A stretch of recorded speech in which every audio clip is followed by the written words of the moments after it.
My daughter was hit by a stray bullet. We don't even know where the bullet came from. It was March 6, 2011. Dayla was 4 years old.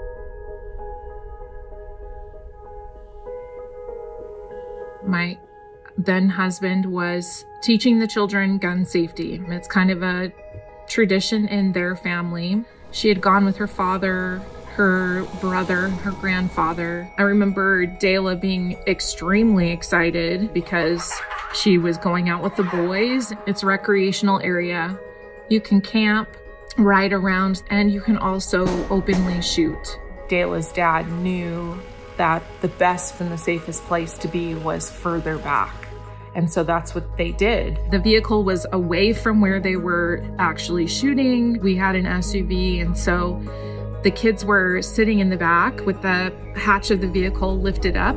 While they were loading up, Dayla's dad was at the back of the vehicle. He turned his back and then he heard a thump and turned around, and she had fallen out of the vehicle and was on the ground. He thought she fell out and she hit her head. There was no sound, no popping noise, nobody around them. He grabbed his sweatshirt and put it on the back of her head.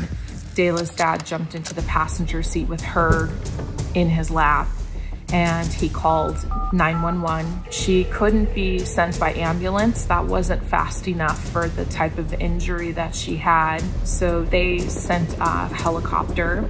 I remember grabbing her favorite blankie and her favorite stuffed animal. And I drove, and I knew that it was a bullet that had struck Dayla in the head because the doctors told me that they needed to take her back to brain surgery to remove the fragments. I just remember whispering to her and telling her that I needed her to make it through the surgery.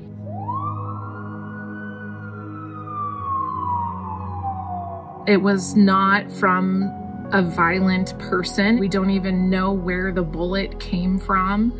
This particular person happened to be shooting guns in an area that is open shooting.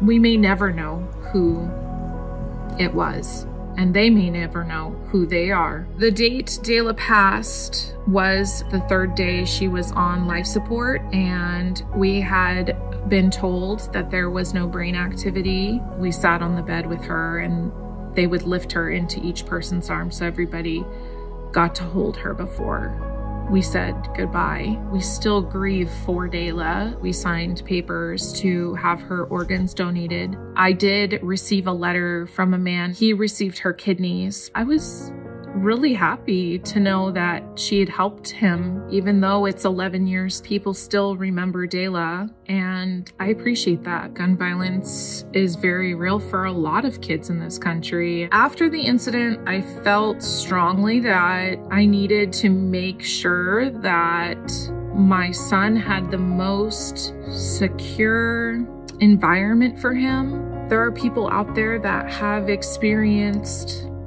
similar things, and that finding your group of people who have experienced the same type of loss is very healing.